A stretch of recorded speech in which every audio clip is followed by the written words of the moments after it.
Good morning, ladies and gentlemen. So you've heard already a very eloquent talk about the ECG and screening athletes, and what I'm going to address is the impact of different demographics, such as the ethnicity, the gender, and the age of the athlete's ECG, and all of them need to be taken into account. So we'll assess effect of ethnicity, and particularly black ethnicity, which is a big problem. We'll briefly discuss other ethnicities, but unfortunately the data are limited. Then we'll discuss the female athlete's ECG and age-related ECG phenotypes, and particularly the ECG of the adolescent athlete.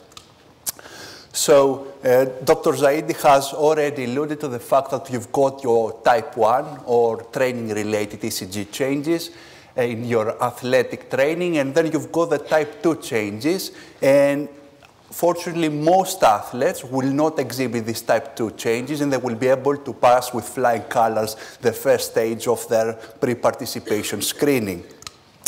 However, as you've already heard, there will be a small proportion of athletes which will exhibit those type 2 or training unrelated changes, and despite that, we may not be able to identify an underlying cardiac pathology, and those are the athletes that we define as the gray zone, and those are the athletes that you just heard we try to differentiate. Is that just ECG of an athlete, or is there an underlying cardiomyopathy that hasn't fully expressed itself?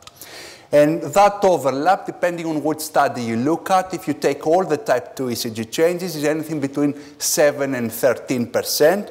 And if you look at T-wave inversions, ST segment depression, which is usually the hallmark of underlying cardiomyopathy, such as hypertrophic cardiomyopathy, it's about 4%. However, an important point is that most of these guidelines are based on those sort of guys. So it's your Caucasian, white, male. And the question that arises is what happens if you apply the same rules to someone like Mo Farah, for example, individuals of different ethnicity.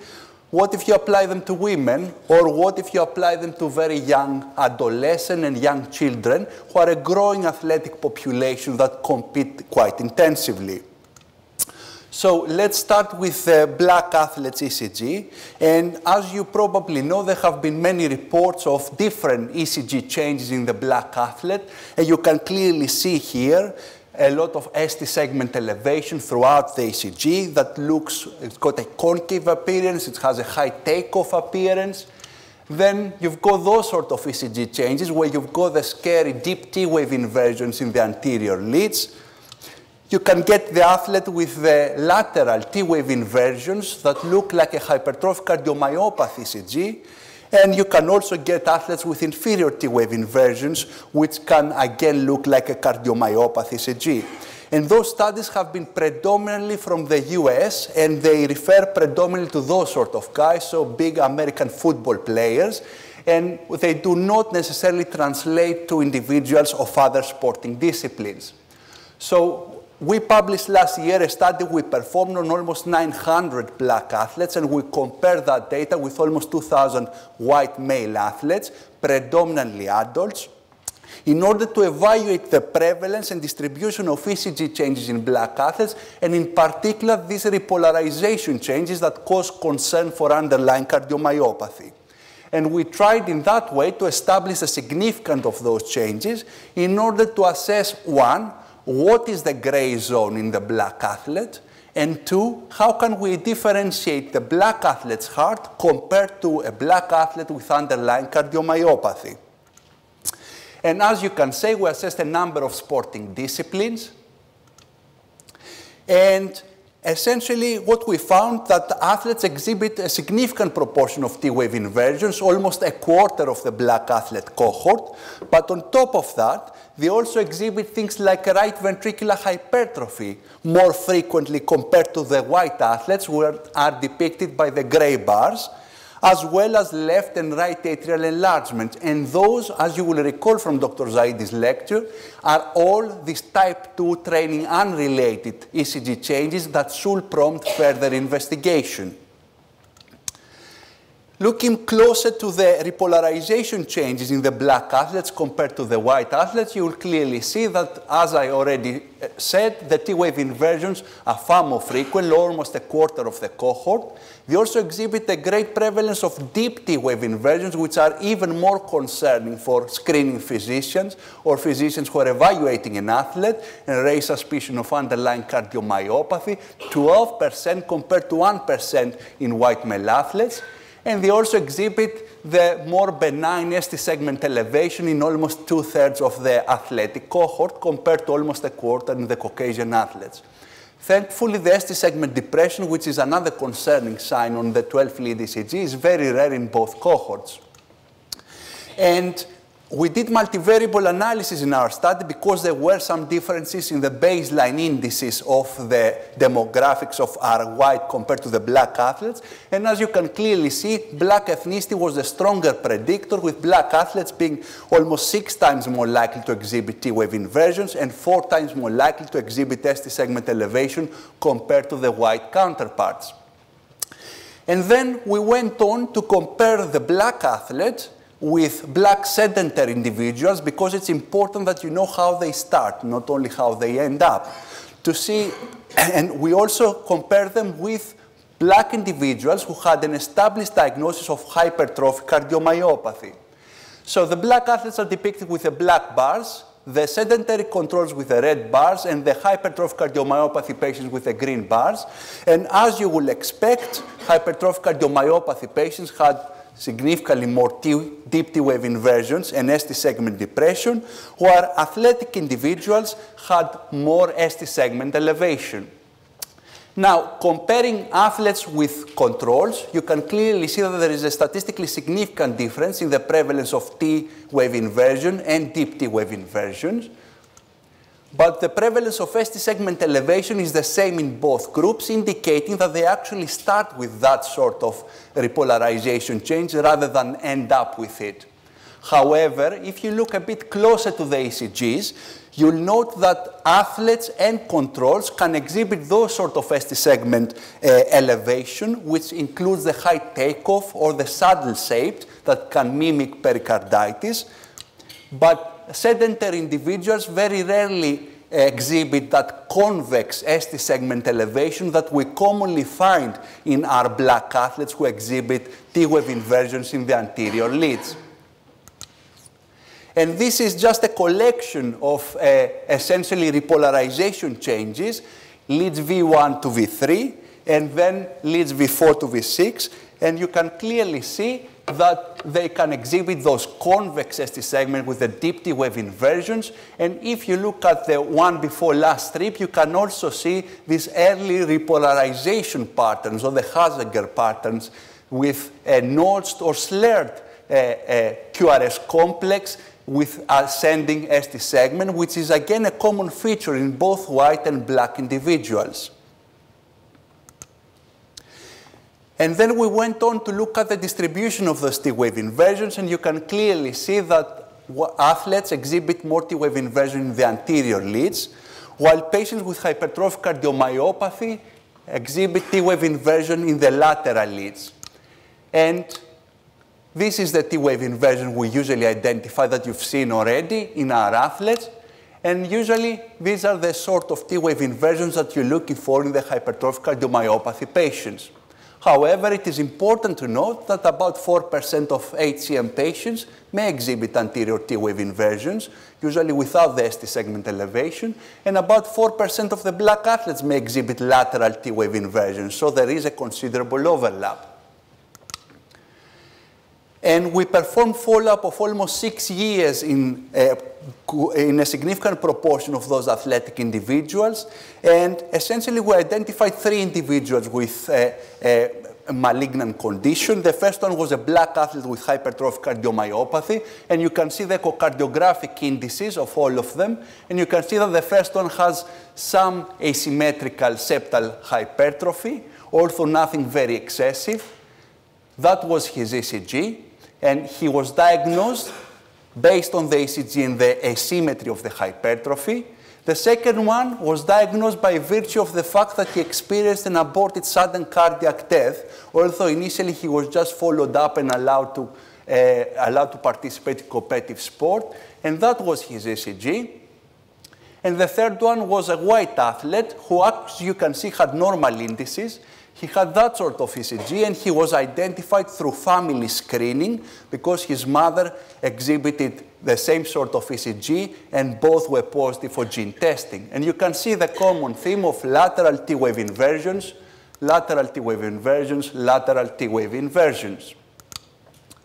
So based on that evidence, we concluded that actually those T-wave inversions in the anterior leads that are preceded with this convex ST segment elevation are quite common in black athletes and are more likely to represent a manifestation of the athletic heart, while on the contrary, the lateral T-wave inversions are, or may, some of them, represent an underlying cardiomyopathy and probably require further investigation and regular follow-up. And the same sort of conclusions come from Professor Pelicias in Italy, where essentially they followed 81 athletes who had deep T-wave or had lateral T-wave inversions, and they followed them for about 8 to 9 years. And they diagnosed, in those athletes, 5 of them were diagnosed with underlying cardiomyopathy. And as you can clearly see, again, most of those individuals exhibited those lateral T-wave inversions. So I was pretty happy with my research because I thought we're contributing enough. It's important data. You can learn how to distinguish black athlete's heart with hypertrophic cardiomyopathy, and then Professor Sharma comes along to spoil the party. And he makes the following points. 1, 4% of the black athletes have lateral T-wave inversions. Surely not all of them can have an underlying cardiomyopathy. Secondly, what about the inferior T-wave inversions? Yes, we did not diagnose anyone with cardiomyopathy, but can you really say that they're not associated with underlying disease? And also, as I pointed out before, 4% of the black HCM patients had anterior T-wave inversions. And finally, what happens when you put that ECG with this disease, with its ARVC? What is the actual phenotype that you're looking for? And the honest truth is that we have no idea.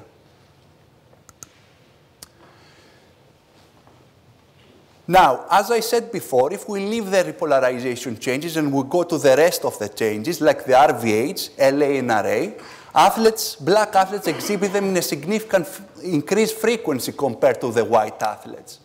So, although the 2005 criteria had about 50% of white athletes in our cohort that will fail the initial screening, and 60% of the black athletes. And then we improved with the 2010 criteria, which took primarily the LVH out, that did not show the same improvement in the black individuals. So there is a significant overlap still to go.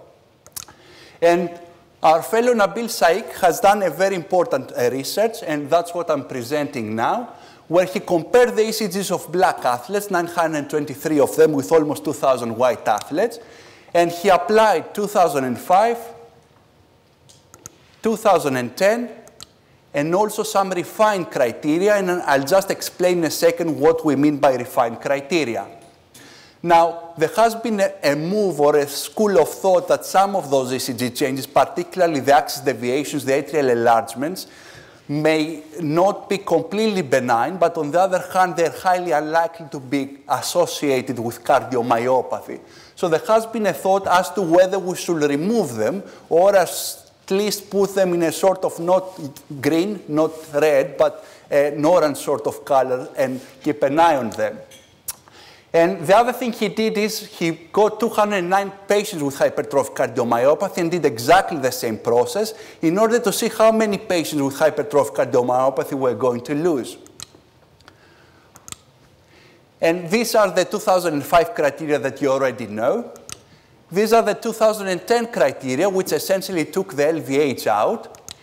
And these are the refined criteria, where we took out the atrial enlargements, the axis deviation, the right ventricular hypertrophy, the anterior T-wave inversions that I've just described to you, and also the QT interval that we've transferred from 440 and 460 up to 470.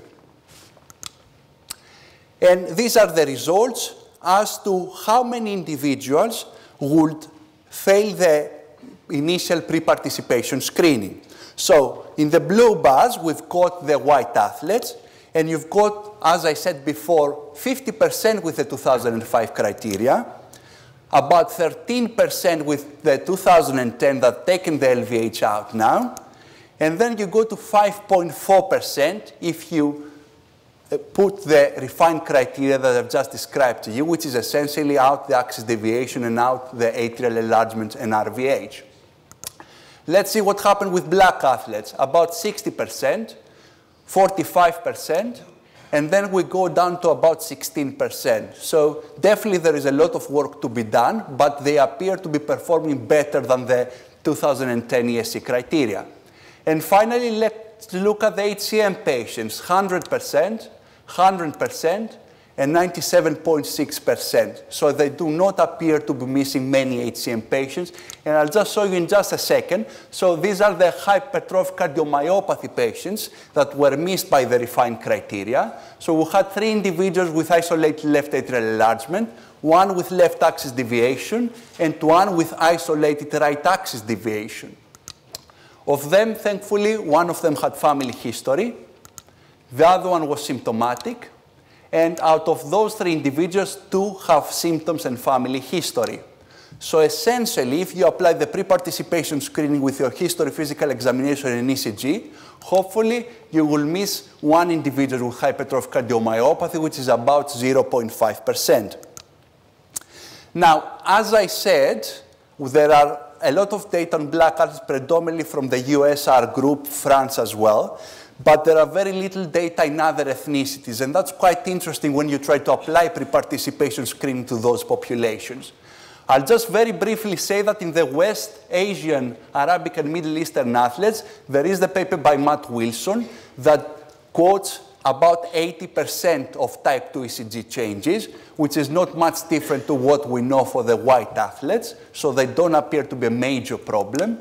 And then there is this paper in West Asian, but it's military recruits rather than athletes, that again describes a similar sort of percentage. Let's move on to gender differences, and let's compare male with female athletes. This is a paper published back in 1991, and what it depicts is that male athletes exhibit more prolonged intervals as far as PQ and QRS is concerned. The exception is the QT interval, which is not surprising. And they exhibit higher voltage criteria as well for left ventricular hypertrophy. And this is part of our data, comparing male with female athletes. And I would just like to point out to you that the left atrial enlargement appears to be more prevalent in women, while on the other hand, the voltage criteria for LVH and RVH appear to be more prominent in male athletes. And regarding repolarization changes, based on what I've told you up to now, I have to split them up to white athletes and black athletes. And you can see that also in the white athletes, the male have a bit more T-wave inversions, but not statistically significant. In the black athletes, they exhibit more T-wave inversions, but look, those T-wave inversions in female black athletes, almost 14% compared to the 2% of the white female athletes. However, an important point is that women very rarely exhibit deep T-wave inversions, even in the Afro-Caribbean, in the black individuals. So if you see deep T-wave inversions in women, it's usually a worrying sign. And this is a classic ECG of a female athlete, female black athlete, and you can see, again, this convex ST segment elevation with a T-wave inversion predominantly in V1, V2, and a bit in V3. And finally, ladies and gentlemen, they are adolescent athletes, and this is a study we published a couple of years ago. And again, you can clearly see that the adolescent athletes, compared to the control, they do exhibit significant cardiovascular adaptation that is reflected on their 12-lead ECG. Let's look at the repolarization changes. So in our cohort of predominantly white adolescent athletes, about 4% of them exhibit T-wave inversions, which was not much different compared to the sedentary individuals in the white boxes. And out of those, about 2.5% exhibited T-wave inversions in V1 to V4. And I'm predominantly mentioning V1 to V4 because there is always that concern that do the adolescent athletes exhibit a lot of this juvenile pattern with anterior T-wave inversions, which will make it very difficult for us to differentiate physiology from pathology, like arrhythmogenic right ventricular cardiomyopathy. So that's only 2.5%. And if you try and split it, only 0.8% will exhibit anterior T-wave inversions beyond V2, which is usually the cause for concern. And again, if you go by age, you will see that a very, very, very small number of Caucasian adolescent athletes will exhibit T-wave inversions beyond V2 after the age of 16. And the same results come from the group of Professor Corrado, which essentially studied adolescent athletes aged 8 to 18. And they also noticed that as they grow older, the T-wave inversions, particularly the anterior T-wave inversions, disappear. And they also diagnosed individuals with arrhythmogenic right ventricular cardiomyopathy who had persistent anterior T-wave inversions, indicating that after a certain age, you should probably investigate them further and suspect underlying cardiomyopathy. And this is the classic juvenile ECG pattern. And on the top, you can see the ECG of an athlete at the age of 15, and then at the age of 16. And you can clearly see how the T-wave inversions in leads V1 to V3 have resolved. And the same example is at the bottom of another athletic individual at the age of 14 and the age of 16 years. So our usual practice, if we see that in a young individual, outside the context of symptoms and family history, to repeat the ECG at the age of 15 or 16 years old and see if those T-wave inversions have resolved. Now, one more thing I would like to point out about the ECG of the adolescent athlete. Dr. Zaidi showed you those sort of ECGs and quoted the long QT syndrome. And you'll all agree that looking at those T-wave inversions, they look very worrying and they look bifid and they could easily represent a long QT type 2, for example, phenotype. But these are quite common as well in young individuals, and they appear to resolve again as they grow older. So outside a very prolonged QT, family history or symptoms, we usually consider them benign. And the adolescent black athletes is a bit more of a problem compared to the Caucasian athletes because, again, you can clearly see that they exhibit a lot of T-wave inversions, similar to the proportion of the adult counterparts. And they also exhibit deep T-wave inversions and ST segment elevation. And we have also noted that they can also exhibit significant left ventricular hypertrophy on echocardiography up to 15 millimeters. And you will all agree that if you see an ECG with deep T-wave inversions and a wall thickness of 14 or 15 in a 14-year-old individual, you'll be worried irrespective of his ethnicity. And again, looking at the ECG changes, now the story is a bit different. So almost 23% have T-wave inversions. 15% of those are in V1 to V4, like in the adult athletes, the majority of them. But look that the same almost happens in the black controls. So if you look at the gray box, almost 12% of the black controls had anterior T-wave inversions. So what's happening here? Do they start with that? Or is it just athletic adaptation? If you look in a bit more detail, you will see, however, that as far as the athletes are concerned, the T-wave inversions, most of them extend beyond V2, the classic pattern of V1 to V4, irrespective of age. So if it's an athletic individual, you will see it throughout 14 to 18 years old. However, if you look at the sedentary individual, they're usually confined in leads V1 to V2, and they don't come after the age of 16. So they drop down to the almost Caucasian athlete, sedentary individual levels. And this is a classic example of a 16-year-old adolescent football player of black ethnicity. And that's his ECG 12 years later, still playing football, completely asymptomatic. And the same sort of results you get from Professor Pelliccia and collaborators, that they looked at some adolescent athletes, and they quoted even higher prevalence of deep T-wave inversions and ST segment elevation. So, in conclusion, ladies and gentlemen, I hope I've convinced you that ethnicity, gender, and age are important determinants of ECG phenotypes, and they should always be taken into account when you're evaluating an athlete. Black athletes exhibit a high prevalence of repolarization changes, irrespective of gender and age, and they also exhibit a lot of these other group 2 changes, the atrial enlargement, the axis deviation, and the right ventricular hypertrophy, which in our experiences, most of them are not a malignant phenotype. The anterior T-wave inversions appear to be benign in most athletes, although there are questions as to how you will differentiate a black athlete with underlying ARVC. And lateral T-wave inversions are not always malignant, but should definitely be viewed with caution in black athletes.